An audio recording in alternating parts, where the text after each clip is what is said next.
Bueno, pueden preguntar lo que quieran, ¿eh? Y acuérdense algo, cuando un cristiano no tiene preguntas, es porque no lee la Biblia. Porque cuando lees la Biblia te surgen 1500, 2000 dudas. Imaginémonos, estamos estudiando la mente divina, la mente de Dios. Entonces tiene que haber y por qué, pero si tú no buscas las respuestas, ahí te quedas estancado. Así que espero que tengan bastantes preguntas. A ver si es cierto. Adelante. ¿Sí? ¿Se pueden parar con una pregunta, por favor? Va a ser una pregunta aquí y una acá. Así vamos a alternarnos. Buenas noches a todos. La pregunta, ahora que mencionó al principio la porción en Génesis capítulo 6, donde menciona un poco, me vino sobre los ángeles caídos, ¿verdad? Que vieron que las mujeres eran hermosas y que producieron hijos. Escuché una teoría de que fueron destruidos en parte porque estos seres no tenían alma. No sé si hay una base bíblica para eso o no. Mira, hay una muy buena pregunta. En Isaías 26, si me quieres acompañar, si traes tu Biblia. Isaías 26. Fíjate qué revelación más interesante nos deja aquí Dios. Pongan mucha atención. Isaías 26, versículo 14. Lo voy a leer ahorita en castellano y después en hebreo, para que veamos el trasfondo de lo que existe en estas palabras. Muertos son, no vivirán. Han fallecido, no resucitarán, porque los castigaste y destruiste y deshiciste todo su recuerdo. Cuando yo comencé a leer esto, Isaías 26, 14, cuando yo comencé a leer esto, hace algunos años, yo dije, Señor, ¿a quién te refieres? Porque tanto buenos como malos vamos a resucitar. Pero aquí hay unas entidades que estás diciendo que no van a resucitar. Y la clave se encuentra en la palabra fallecido en el hebreo, que es la palabra, si le quieres apuntar, refaíta, con PH intermedia. Y los refaítas fue una de las tribus de los gigantes en el libro de Deuteronomio y en Primera de Samuel. Entonces, estos gigantes, ¿verdad?, no van a resucitar porque la Biblia dice que Dios es el Padre de los espíritus. Entonces no tenían alma, pero tenían espíritu. Los demonios son espíritus. Entonces, al morir los gigantes, los espíritus de los gigantes se convirtieron en demonios. Y son los que andan vagando en el mundo porque no tienen cuerpos. Los ángeles caídos sí tienen cuerpos y se han manifestado con cuerpos, pero los demonios no tienen cuerpos. ¿Cuándo perdieron estos cuerpos? Después de que acabaron con los gigantes y fueron extinguidos totalmente la humanidad. El que los extinguió fue el rey David. 1 Samuel, capítulo 21. Ahí está la historia como David mata a los últimos 5 gigantes que quedaron. ¿Por acá? ¿Nadie por acá? Ya me voy. Regresamos para acá. ¿Qué pasó? Aquí están puros teólogos entonces. No es posible. Lo estoy viendo a cada uno para acordarme de todos. Voy a orar por ustedes. Adelante. Ok, buenas noches. Nosotros venimos desde Colombia. Es un gusto, doctor Armando Alducin. Mi pregunta es, sabiendo el contexto de Israel y la guerra que está pasando con Palestina, ¿por qué Israel está matando tanto, está secuestrando tal vez? Hay mucha sangre, ¿no? Pero mi pregunta, o sea, mi inquietud es esa, ¿por qué está tomando estas represalias tan drásticas? Y pues, ¿por qué no simplemente dejan a Gaza también como un país, como un estado? De por sí hay palestinos ahí. ¿Por qué no se consolida como un estado, así como consideraban a Israel como estado? ¿Por qué no también se quedan ellos como un estado y se vive entre comillas, en paz? Número 1, jamás en la historia han existido los palestinos, ni ninguna nación llamada Palestina. Cuando llegaron los judíos en 1948, eran algunos árabes que todavía poblaban la tierra de Israel. Fue el emperador Adriano Romano que quiso cambiarle el nombre de Yisrael a Palestina por su esposa Palestina. Y entonces, a través de la historia, comenzaron a nombrar Palestina. Cuando llega a Israel, ninguna nación árabe quiso recibir a estos árabes que fueron los sobrevivientes, y entonces se les dio la franja de Gaza, porque ni Egipto, ni Siria, ni Irak querían a estos árabes que Israel les dijo: quédense con nosotros. Y desde 1948 hasta el siglo XXI, todos los árabes que viven en Israel les dan casa, les dan empleo, y lo único que no pueden participar es del ejército, y les dan hasta seguro de vida y seguro médico. Y estos árabes son los que pasan de Gaza a trabajar a Israel y se regresan a Gaza. Son los que planearon el asalto del 7 de octubre. Ahora, muy bien, en el 7 de octubre entran 1,200 guerrilleros, rompen los sensores de la barrera entre Gaza e Israel y entran a 10 kibutz, donde, de acuerdo a la ley internacional de la guerra, está prohibido matar civiles deliberadamente. Eso es lo que se llama genocidio. Cuando tú entras a un lugar y matas, o sea, siempre hay consecuencias. Cuando bombardearon Inglaterra y Estados Unidos Berlín, en 1945 hubo 25,000 muertos. Los civiles, es imposible que no haya siempre consecuencias de civiles muertos. Pero eso de dirigirte y matar civiles no existe en las leyes de la guerra. Pues entraron estos y a todos los kibutz asesinaron a las familias. A las mujeres las amarraban y les abrían el vientre enfrente del papá. A los niños les cortaban las manos, niños de 5 o 6 años, enfrente de los papás para hacerlos sufrir y ver cómo estaban torturando a sus hijos. A los niños chiquitos los metían en un horno de microondas para quemarlos enfrente de los papás. Es lo que estoy hablando, y discúlpeme que hable con este lenguaje, pero muchas veces me dijeron: ¿podría usted explicarnos qué pasó? Porque muchas veces la gente tiene miedo de la crueldad y la crudeza que hicieron, y mucha gente hasta vuelve el estómago nada más de escuchar estas cosas. Pero si no lo contamos, nunca se va a saber la verdad. Entonces, todas estas cosas, masacre que hicieron, ¿qué país, cuando tú eres asaltado y se meten a matar a tus ciudadanos, no vas a defenderte? Ahora, muy bien, Israel es el único ejército, el FDI, el Frente de Defensa de Israel, es el único ejército en el mundo que al entrar a un país jamás ha entrado a matar civiles. Cuando se refugiaron en Gaza, vestidos de civil, o sea, en las guerras, los alemanes estaban de negro, los gringos de verde. Pero aquí es una guerra que te metes a una ciudad donde todos están de civiles. ¿Cómo vas a poder distinguir a los terroristas? Bueno, estos de Gaza se disfrazaron de civiles en las escuelas, pusieron bombas debajo de los hospitales, pusieron bombas en las casas donde había familias con niños chiquitos, para que si mandaba a Israel un misil, pudieran culparlos de que están matando civiles. Entonces, 3 semanas antes de que Israel entrara, mandaron aviones con cantidad de boletines diciéndoles: por favor, váyanse al sur de Gaza, porque vamos a entrar y vamos a buscar al grupo de Hamás. Entonces comenzaron a inflar las cantidades de los civiles, el grupo de Hamás. Cuando alguien preguntaba cuántos han muerto, ¿quién daba la información? El grupo de Hamás, para atraer la conciencia del mundo y hacerse las víctimas. Entonces comenzaron a victimizarse y la gente comenzó de una forma idiota, desinformada, a creer lo que estaban haciendo. Hasta que finalmente, ¿verdad?, Estados Unidos le dijo: oye, por favor, hagan el cese al fuego. Si hacemos el cese al fuego, comienzan a encontrar 500 kilómetros de túneles. Durante más de 15 años, desde 2007, que Israel le dio al grupo Al-Fatah, que es la OLP, la Organización Mundial para la Palestina, para que se quedaran en Gaza y ellos administraran y gobernaran Gaza.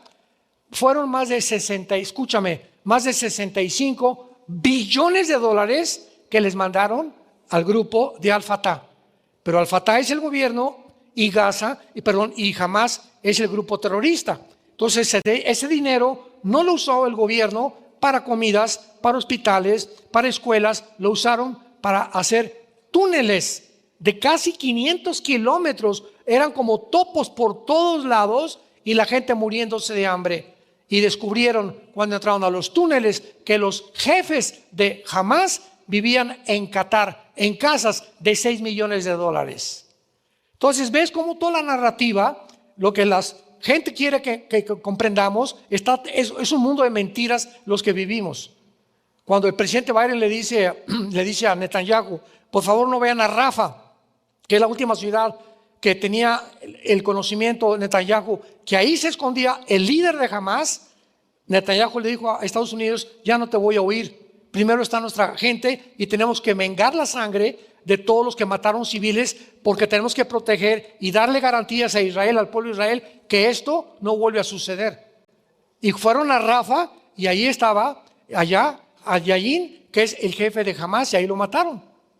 Entonces vemos ahora que comienzan los de Hezbollah a mandar otros cohetes, los de Houthis otros cohetes, y ahorita vamos a hablar mañana, se encuentra Israel en el Líbano, y ahorita Siria es el bastión número 1 del grupo islámico para establecer el califato en todo el Medio Oriente. Y en cuanto Estados Unidos desaparezca, Israel se queda solo, Europa se queda solo y se cumple la palabra de Dios, porque Estados Unidos ni Rusia aparecen en las profecías bíblicas. Entonces tenemos que entender qué es lo que está pasando. Es como la Corte Internacional que acaba de culpar a Netanyahu, lo oyeron hace una semana, de genocidio. ¿Sabes quién es la Corte Internacional que está en La Haya? Es una corte de fachada, guiada por comunistas de izquierda, igual que el Foro Económico Mundial, antibíblicos, anticristianos, antimatrimonio. Son los que están manejando la Corte Internacional Penal. ¿Por qué no han hecho los genocidios de Zimbabue, de Nigeria, de Bayún, allá en África? ¿Por qué no han mandado matar y han sacado ¿cómo se llama? A Maduro de Venezuela, a Ortega de Nicaragua, a Correa de Ecuador, a Méndez de Cuba, a Petros de Colombia? ¿Por qué no han dictado órdenes de genocidio contra ellos? El mismo presidente que está ahorita en Colombia venía de las FARC, era guerrillero. Por el amor de Dios, vivimos un mundo de mentiras, hermano. Sí. Se podía parar. Buenas noches. Tengo una opinión y una pregunta. Usted me voló la cabeza porque me cambió todo el concepto que yo tengo de un pastor. De verdad, mis respetos por la inteligencia, la cultura que tiene, por las horas de estudio que ha hecho, por estar actualizado para el momento y para atreverse a hablar como habla. De verdad, mis respetos. Gracias. Nunca me había tocado conocer a alguien como usted. De verdad, muchas gracias. ¿Cuál es su pregunta? Mi pregunta es que en Génesis 1, cuando el espíritu se movía en el caos, ¿era debido a los ángeles caídos? Muy bien. Porque los ángeles, usted acaba de decir que cayeron al abismo y después pasó todo lo demás. Eso es lo que yo quería saber. Buenísima pregunta. Dice el versículo 1 de la Biblia, en el principio Dios creó los cielos y la tierra. Dice en el hebreo, Bereshit, Hamayim, Erek, a Israel, a Eretz. Y la palabra de en medio es el alfa y el omega. Son 7 letras en hebreo. Ahora, esto fue en el principio cuando no había nada, ni los ángeles ni nada. Cuando Dios creó la tierra. Y en el versículo 2 vemos que hay un cambio muy drástico y la tierra estaba desordenada y vacía. Y dice Isaías 45, 18 que Dios no creó la tierra desordenada y vacía. Estaba llena de tinieblas y cubierta de agua. Y en el versículo 1, la palabra Eretz en el hebreo es una tierra vacía y aquí es una tierra cubierta de agua. ¿Quién la cubrió de agua? Entonces, esto nos explica, si lo quiere apuntar, Ezequiel 28 e Isaías 14, cuando Dios crea a Lucifer antes de los seres humanos y a los ángeles que se rebelan entre los ángeles caídos actualmente y los ángeles que siguen subordinados a Dios. Entonces, entre el versículo 1 y el versículo 2 de la Biblia encontramos miles de años. Se llama el gap en inglés, o el intermedio o el paréntesis entre la antigua creación, y en el versículo 3 comienza la recreación del planeta Tierra. Y vemos que en los primeros 3 días Dios no crea nada. Le dice que produzca la tierra, pero nunca Dios creó las semillas. Que el sol se ponga en movimiento, el sol ya existía antes. Y cuando comenzamos a estudiar el idioma original, nos damos cuenta realmente lo que sucedió. Y finalmente, pues Dios creó al ser humano, ¿verdad? Pero ¿quién estaba en el huerto del Edén? Ahí estaba ya la serpiente y los ángeles caídos en el Edén. El Edén era como, hagan un terreno geográfico, supongamos que era este espacio.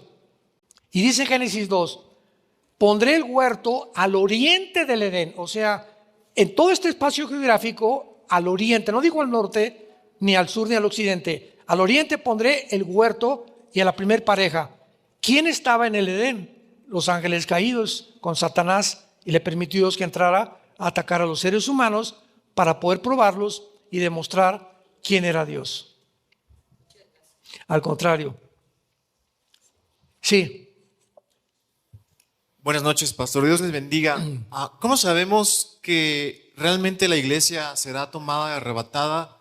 Sobre todo porque en Apocalipsis capítulo 13, a partir del versículo 7, se hace mención que la bestia va a hacer guerra contra los santos y que los va a perseguir y que los va a vencer.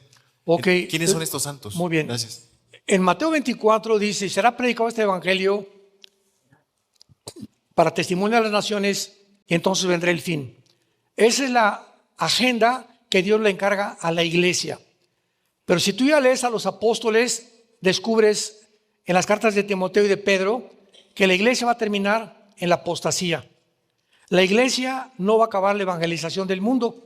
Entonces la iglesia va a sacar a Dios de la tierra y entonces van a ser los judíos, porque va a sellar a 144,000 judíos para que ellos continúen lo que nosotros dejamos inconcluso, los judíos. Y va a haber un avivamiento impresionante, que lo ves en el capítulo 7 de Apocalipsis, cuando le dice el anciano a Juan, ¿estos de dónde han salido? Han salido de la gran tribulación, no del rapto, sino de la gran tribulación. Entonces el anticristo, en capítulo 12, va a perseguir a 2 tipos de personas, a judíos y a cristianos, dándonos a entender la estrecha vinculación que existe entre nosotros e Israel. Allá atrás. Aquí ni les pregunto, ¿eh? Ya están levantando las manos, muy bien. Buenas noches, pastor. Mi pregunta es, para aclarar una duda, usted dijo enfáticamente que el anticristo va a ser musulmán. Antes yo entendía que iba a ser judío o no sé. ¿Cómo se va a reconciliar la relación que tiene que haber para que la construcción del templo y todo eso, siendo musulmán, y los judíos cómo es que lo van a aceptar? Por eso mismo, cuando el anticristo,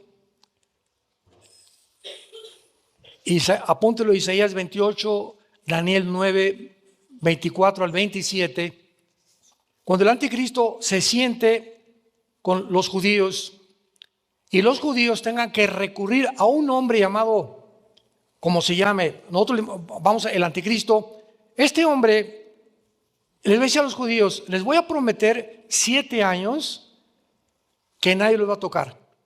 Sabemos que va a violar el pacto.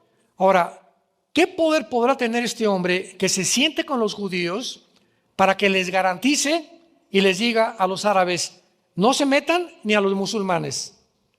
Y los musulmanes y los árabes que nunca dejarán el odio a los judíos, porque su objetivo es exterminar el Estado de Israel, lo vayan a obedecer. Este hombre se llama el Mahdi.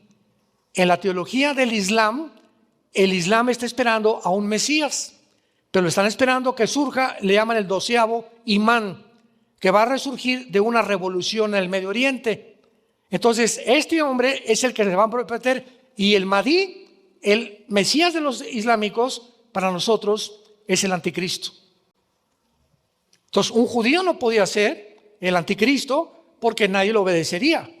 El único que puede detener la extinción del pueblo de Israel es un hombre que lo considera el Mesías y al único que podían obedecer. Sí, aquí, a ver, aquí atrás ya.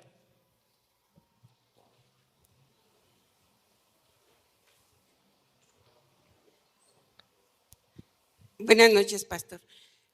Lo de Mateo 24 se refiere específicamente al arrebatamiento o a la segunda venida de Cristo. ¿Perdón, cuál? Mateo 24. ¿Qué versículo? Ay, cuando dice que el sol a ver, permítame. Que dos estarán en el campo y uno será tomado. Exacto. Es el arrebatamiento, claro. A eso se refiere al arrebatamiento. Claro. Ah, ok. De repente vas a levantarte y no está tu esposo. O tu esposo se va a levantar y no está usted. Ah, ok. Todos los niños en el mundo van a desaparecer. Y todo está preparado. Todo está preparado ya. Inclusive las Naciones Unidas y el gobierno de Estados Unidos en los últimos 6 meses están haciendo los senadores entrevistas a astronautas y a pilotos para tener información de los famosos objetos voladores no identificados. Entonces, cuando venga el arrebatamiento y desaparezcamos millones de seres humanos del mundo, ¿qué respuesta van a dar los gobernantes? Se los llevaron los ovnis. Se fueron un grupo de personas que nunca estuvieron de acuerdo con nosotros, etcétera, etcétera, y esta narrativa es la que va a prevalecer. Y por eso el diablo desde 1947 que comenzaron la aparición de los ovnis, interesante, antes de que Israel regresara a la tierra, de hace más o menos 75 años, la aparición de los ovnis cada vez es más frecuente. Y nosotros ya sabemos quiénes son, ¿verdad? Es una materialización de la energía satánica. Cuando recuerden ustedes cuando llegó Moisés y Aarón al faraón de Egipto, Éxodo capítulo 7, agarra Moisés la vara y la avienta al suelo, ¿se acuerdan? Y los hechiceros avientan sus varas y repiten el milagro. Esto se llama materialización de la energía. O sea, una vara es madera, no tiene vida absolutamente, y se convierte en algo vivo por el poder de los hechiceros. Nada más que la vara, la culebra de Moisés se traga a la culebra de los brujos. ¿De qué nos habla esto? Que Satanás puede materializar la energía. Él puede producir que tú veas un ovni, puede producir que se te aparezca alguien en la noche, que tu televisión se apague, que las puertas de tu casa se cierren, que haya ruidos de cadenas en tu casa, que haya visiones en el cielo. Él tiene un poder que los cristianos no hemos llegado todavía a entender, pero que es un poder impresionantemente poderoso, que puede realmente hacer cosas con la energía que no nos imaginamos que alguien pueda hacerlo más que él. Buenas noches, pastor. Agradecerle los jueves que se conecta en Zoom con Querétaro. Y la pregunta es de 1 Corintios 15, donde habla de la resurrección de los muertos. Dice, pero cada uno en su debido orden, Cristo las primicias, luego los que son de Cristo en su venida. Mi pregunta es, ¿quiénes las primicias y quiénes los que son de Cristo? Las primicias somos nosotros. Israel tiene 7 fiestas. Y 4 de ellas ya las cumplió en la primavera el Señor Jesucristo. La última fue Pentecostés, que se cumplió 50 días después de la crucifixión de Cristo. Entonces faltan 3 más, que son Rosh Hashanah, las trompetas, Yom Kippur, la expiación, y Sukkot, que es los tabernáculos. Se tienen que cumplir a fuerza. Entonces, cuando dice las primicias, pertenecía a la segunda fiesta, cuando recogía el pueblo de Israel el fruto y lo traían a Dios. Las primicias eran los primeros frutos. Es lo que le llamamos aquí el diezmo. O sea, dice la Biblia en 2 Corintios 16, cada quien cuando prospere, guarde algo para Dios. Y de acuerdo a lo que tú das, muestra el calibre y el nivel de generosidad y de espiritualidad que tú tienes y cómo has crecido en tu vida cristiana. Mientras un cristiano, mientras más da, muestra claramente en qué nivel se encuentra de madurez espiritual. Los más codos, los más avaros, son cristianos que nunca van a recibir bendiciones de Dios, porque siempre formaron su mundo a su alrededor nada más, y le dan a Dios como cuando éramos católicos. Yo me acuerdo cuando era católico, dábamos limosnas, ahí lo que sobra, ¿verdad? Y Dios no se agrada de eso. Entonces esto es importante porque las primicias son los primeros frutos. ¿Quiénes son estos? ¿Se acuerdan cuando Cristo resucitó? Y también resucitaron un grupo de personas junto con Él, que fueron judíos del Antiguo Testamento. Ellos son las primicias. Luego seguimos nosotros, los que somos de Cristo, ahí dice. Sí. ¿Por dónde andan? Acá. ¿Por Acá. dónde? De este lado. El que lo tenga, párese, por favor. Yo acá estoy, pastor. Buenas noches. Ya te vi. Gracias, pastor. Yo tengo una pregunta. La Biblia habla que Jesús murió y al tercer día resucitó. Ahora con las películas que vienen en Hollywood, entiendo que el siguiente año, en 2 años, van a producir una película acerca de la resurrección de Cristo y parece que dentro de los reels y todo esto habla acerca de qué pasó en esos 3 días que estuvo Jesús. Mi pregunta es saber si en la Biblia existe algún pasaje que haga referencia acerca de qué sucedió en estos 3 días. Gracias, Claro. pastor. Cristo es el primer ser humano, porque fue 100% humano y 100% Dios. Fue el primer ser humano que sale de los muertos con un cuerpo nuevo. Gracias. Con un cuerpo completamente glorificado. Es el único, porque todos los que resucitaron antes, ¿verdad? Lázaro volvió a morir otra vez, pero él es el primero en resucitar y no morir más, con un cuerpo completamente nuevo. La Biblia dice que cuando Cristo estaba en la tumba, Efesios capítulo 4, descendió a sacar a la cautividad, porque en el Antiguo Testamento existía la versión única, no había la revelación que Cristo nos da, que todos los espíritus descendían al Sheol, que era el lugar donde estaban los espíritus de los buenos y de los malos. Es lo único que se sabía en el Antiguo Testamento. Viene Jesucristo y en el Evangelio de Lucas cuenta una historia que no es parábola, porque las parábolas no tienen nombres propios como Abraham. Y cuenta que descendió una persona al Sheol y entonces él dice que estaba dividido el Sheol entre el infierno o el Gena en griego y el paraíso o el seno de Abraham. De un lado estaban los que estaban esperando que él muriera en la cruz y los otros los que todavía siguen en el infierno, porque el infierno sigue en el centro de la tierra, que van a resucitar para el juicio del gran trono blanco, Apocalipsis 20 del 15 al 21, y ser echados en el lago de fuego. Entonces Cristo en los 3 días baja y saca a todos los que estaban en el lado del paraíso para llevárselos con él. ¿Se acuerdas cuando estaba en la cruz? Lo que le dijo al ladrón: hoy estarás conmigo, ¿en dónde? En el paraíso. Pero en 2 Corintios 12, cuando el apóstol Pablo es llevado al cielo, dice que fue llevado al paraíso. El paraíso fue cambiado del centro de la tierra y ahora se encuentra en el cielo. Ausentes del cuerpo, presentes en el Señor. Ahora, después de la cruz, cualquier cristiano que muere, nos vamos inmediatamente a su presencia.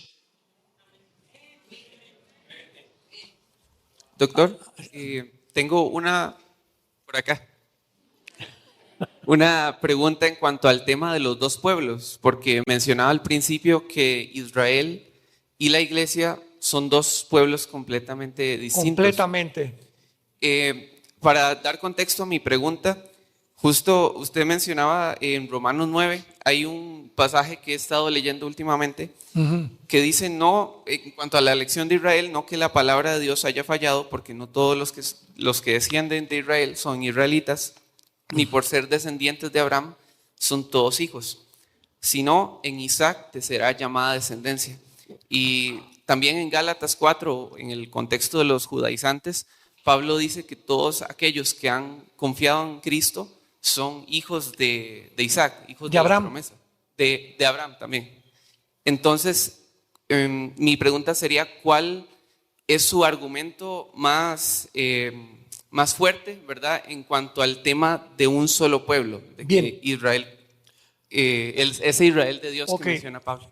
La promesa de Abraham fue que de su semilla, ¿verdad?, vendría el Mesías. Y luego también lo dice Romanos capítulo 2, no todo el que se dice judío es judío.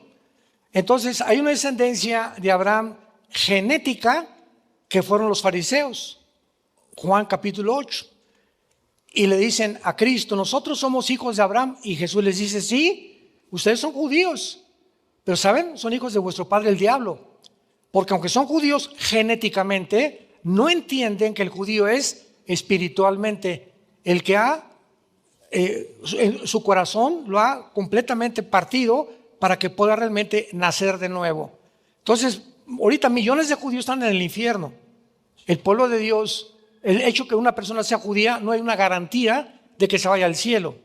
Los que se van a convertir son los que crean en el Mesías, que son los que se van a convertir en la tribulación junto con nosotros, los gentiles.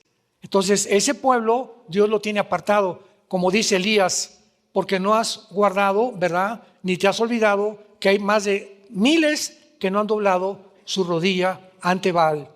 Elías se creía que también era el único que ya había sobrevivido. Entonces, esa es la diferencia entre los que, te lo voy a explicar mejor en Romanos. Apunta a Romanos 2, porque está mucho mejor explicado.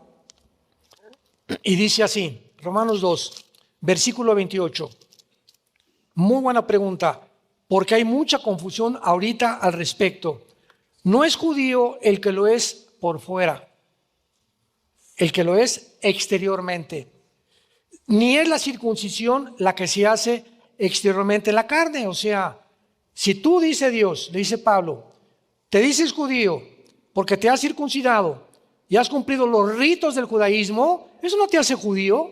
No has entendido lo que es realmente descender de Abraham, sino que es judío el que lo es en lo interior, y la circuncisión es la del corazón. Lo mismo con los cristianos. Oye, yo soy católico, soy cristiano porque voy a la iglesia, porque mi mamá era monja, porque voy a Roma, etcétera, etcétera. ¿Sabes qué? No es la religión ni la iglesia la que te cambia, y el hecho que vengas a una iglesia cristiana no te hace cristiano. Si vas a McDonald's no se les echa una hamburguesa tampoco. Entonces la iglesia no es la que salva la persona de Jesucristo. Entonces, si tú te dices cristiano, es lo mismo con los cristianos. No, soy cristiano porque voy a tal iglesia, o soy bautista, soy presbiteriano, o voy a Viena para el mundo. ¿Sabes una cosa? El hecho que cumplas con lo de afuera no te hace cristiano. Es bueno que lo hagas, pero Dios ve el corazón si has nacido de nuevo. Y si eres cristiano, tiene que haber una revolución drástica, muy grande en tu vida, donde tu esposa llegue a decirte, Pancho ha cambiado. Tus hijos, mi papá ya no es el mismo. Tus amigos, oye, ¿qué pasó? Tú no eres el mismo, no andas con nosotros. Si no hay un cambio tan drástico en tu persona, escúchenme todos, tu cristianismo es mera religión, que es la que tienen ahorita los judíos ortodoxos, que son los fariseos del siglo XXI.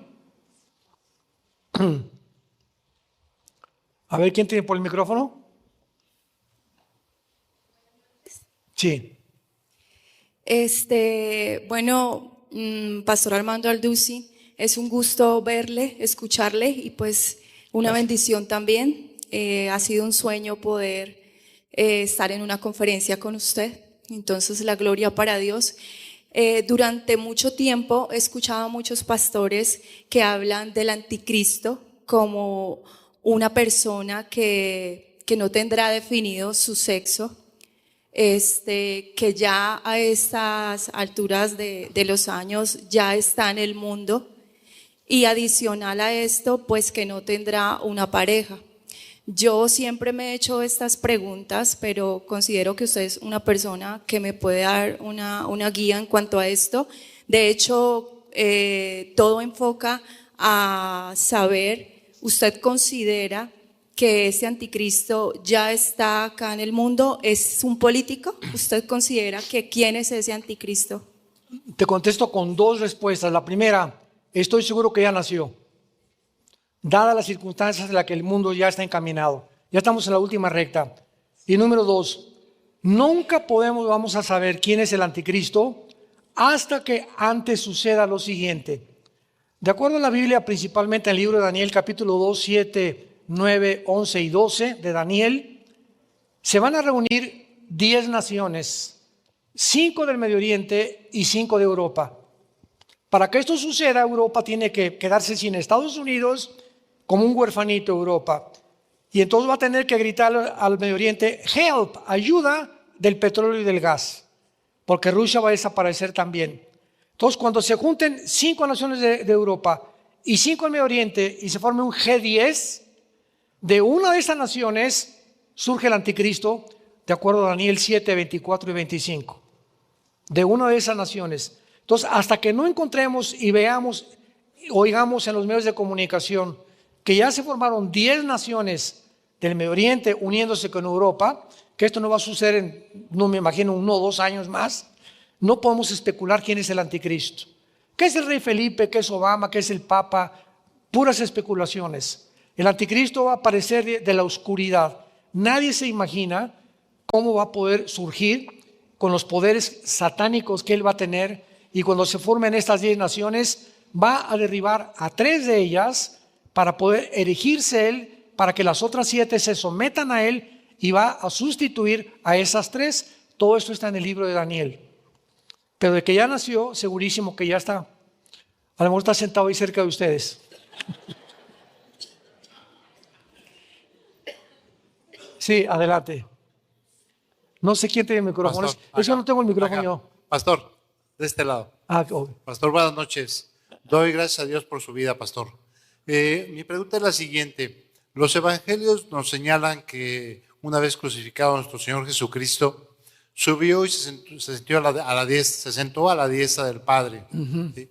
Pero en Apocalipsis 4, cuando Juan le piden que suba acá en el Espíritu, él subió en el Espíritu, ve el trono, ve a uno sentado en el trono, ve 12 tronos, los 24 ancianos, los seres vivientes, los que están ahí también, pero no describe a Jesucristo.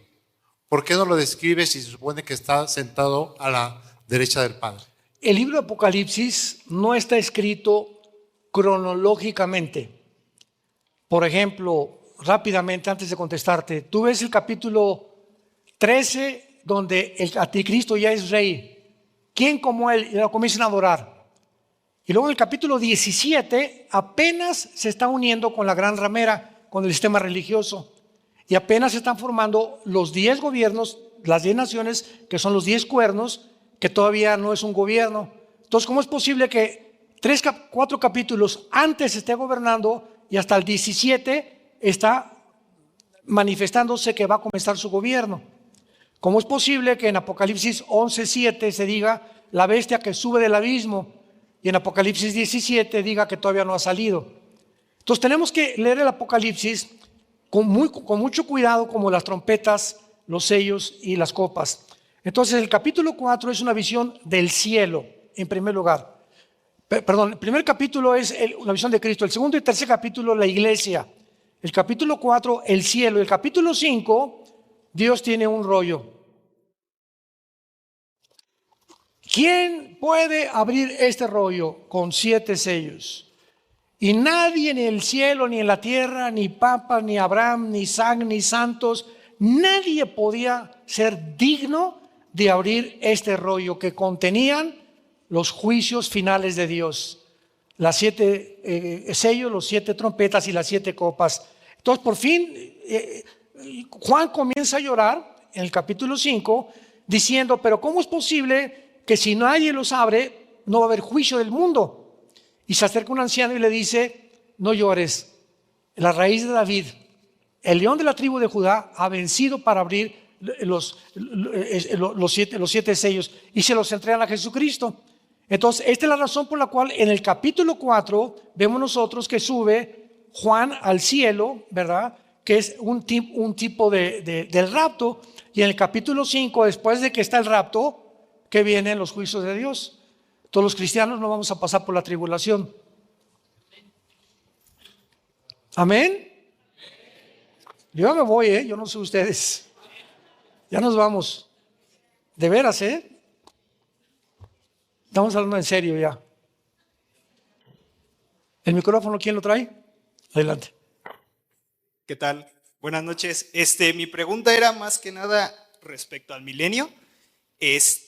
Habla en función a lo que es Isaías 65, cuando habla de que el lobo y el cordero serán apacentados y cosas así. ¿Isaías cuál? 65. 65, Sí. 66, sí. 65, Es el milenio. Que habla del milenio. Correcto. Entonces, mi pregunta es, para que exista una convivencia en paz entre los seres vivos que estén en ese momento, ¿cuál será la diferencia del impacto del pecado para que coexistan esos seres vivos? O sea, ¿qué impacto va a tener el pecado en general a todos los seres vivos o si nada más será exclusivamente? Muy bien. Hoy estamos en periodo de la iglesia, viene el rapto, 7 años de tribulación. Durante esos 7 años de tribulación, la iglesia en el cielo, en el tribunal de Cristo, Romanos 14:10, 1 Corintios 3, del 10 en adelante, en el capítulo 19, las bodas del Cordero, y bajamos con Cristo en la segunda venida a establecer su reino milenial. Y en el milenio va a haber pecado todavía. Dice Isaías 66, el niño de 100 años va a morir, va a haber pecado, porque todavía la maldición no ha sido erradicada. En el milenio va a haber reproducción, va a haber familias, nos vamos a seguir reproduciendo. Cuando termine el milenio, vienen entonces los cielos y la nueva tierra. Apocalipsis 21 y 22, así termina la Biblia, donde entramos a la eternidad, a la nueva Jerusalén que baja del cielo. Apocalipsis 22, versículo 3 y 4, ya no hay maldición.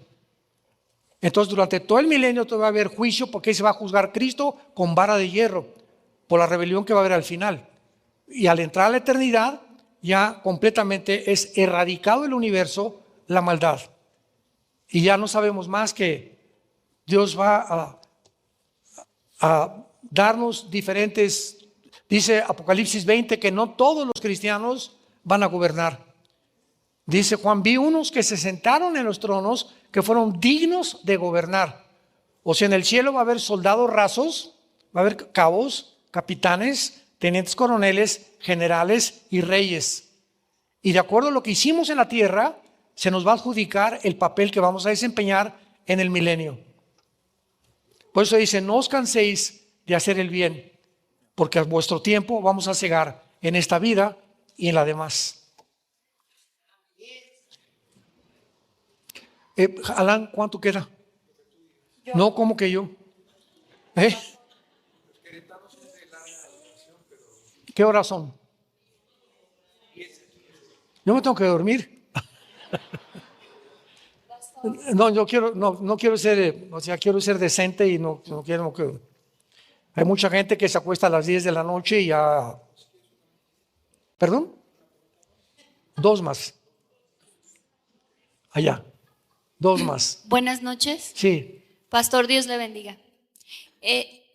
Bueno, yo no sé si sea como una teoría o sea real. Escuché que, bueno, dentro de la escatología, el 14 de mayo de 1948, Israel surge como nación. Bueno, eso sabemos que es real. Sin embargo, lo que yo creo o escuché es que a partir de entonces es como la cuenta regresiva y se relaciona con el Salmo 90, versículo 10, donde habla que los días de las personas actualmente son 70 y 80 los más robustos.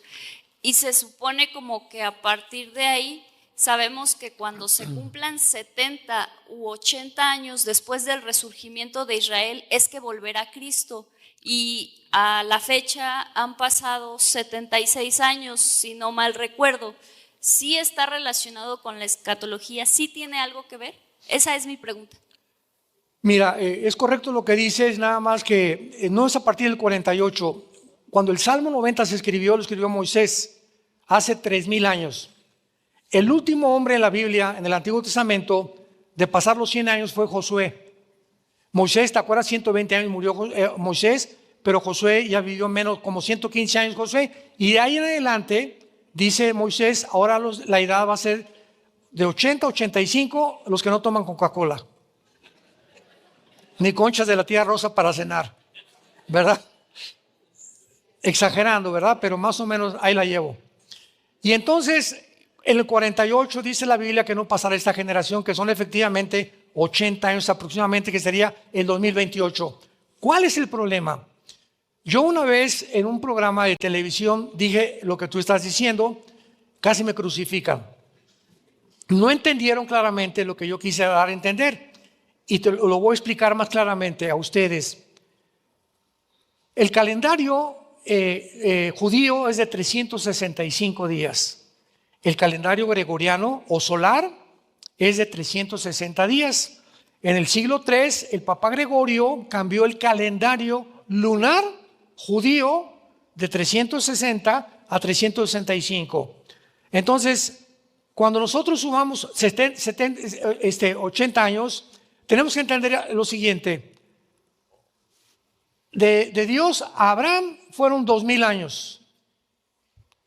De Abraham a Cristo fueron 2000 años. Van 4000. Esto es inequívoco. Y es inequívoco que hace 2000 años más o menos Cristo fue crucificado. ¿Por qué Cristo no ha regresado? Si a los 6000 años se tiene que cumplir, porque un día para Dios son 1000 años para entrar al milenio. Bueno, porque estamos contando dentro de los 2000 años los 33 años de la vida de Cristo. Y esto es en lo que hemos fracasado muchos cristianos o teólogos. O sea, Cristo muere a los 33 años y esos 33 años fueron bajo la ley. ¿Y cuándo comienzan los 2000 años? En Pentecostés, con la nueva dispensación de la gracia. ¿En qué año estamos ahorita? 2024. Réstenle 33 años. 1999. ¿Esos mis matemáticos no vinieron matemáticos? O sea que faltarían 11 años para que realmente se cumplieran de una forma matemática los 6000 años, pero agreguémosle los años bisiestos también que se perdieron. Entonces no podemos establecer una fecha. Podemos establecer cálculos y podemos establecer señales, porque en Mateo 16 Cristo regaña a los judíos porque no reconocieron las señales y ustedes ven que el cielo tiene reboles y va a llover. Pero ¿cómo es posible que no hayan reconocido las señales de que yo iba a venir? Entonces, el día y la hora nadie la sabe, pero tenemos señales que indican que estamos en los últimos tiempos, como lo estamos demostrando.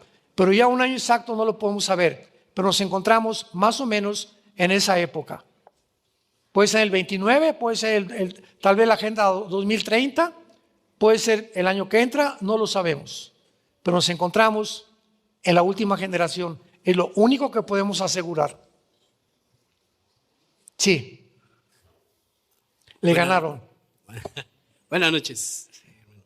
Me pregunta, bueno, tengo tantas preguntas. Perdón, para terminar esto, para que quede claro, ¿por qué dije que es la última generación? Porque Mateo 24, 32 a 34, Cristo lo dice: el que vea la higuera reverdecer, cuando las hojas broten, no pasará esta generación sin que esto acontezca. Por eso, como tú dices, han sumado del 48, 28, 80 años, que es el 2028. Entonces, cuando dice Jesucristo, esta generación no pudo haber sido la generación de Él, porque ninguna generación de ellos vio esta. Nosotros somos la primera generación que está viendo las señales del fin. Gusto en conocerle. Gusto en conocerle. Igualmente, mucho gusto.